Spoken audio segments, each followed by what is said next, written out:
If you are not willing to risk the usuals, you will have to settle for the ordinary.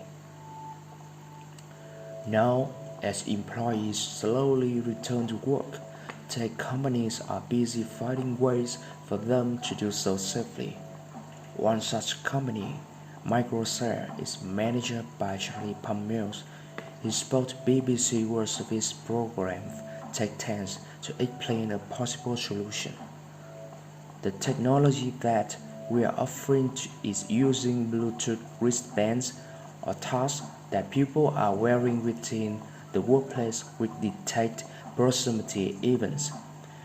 When the proximity event has been recorded, it's been saved by the company in case they need to. Further down the line, retrace the step of a certain person who has been declared as infected and inform anyone else they may have been in contact with. One important way to control coronavirus involves contact tracing. This means that someone who tests positive for the disease informs everyone else they've been in contact with. Microsoft's system for this use Bluetooth technology that allows computers, mobile phones, and other devices to communicate with each other without being connected by wires. Employer, employees, employees wear Bluetooth wristbands which register when workers come into close proximity, how near a person is to another person.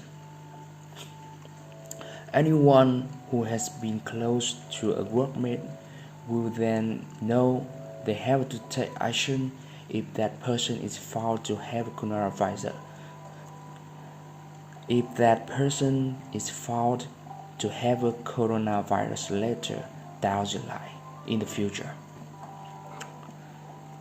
Wearing wristbands, monitoring data on smartphones, and being recorded by cameras, it all feels like quite a big invasion of privacy, doesn't it?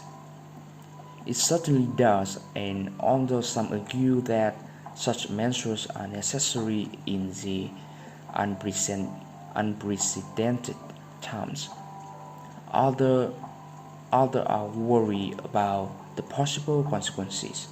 Here's human rights lawyer Ravid Nails with a warning.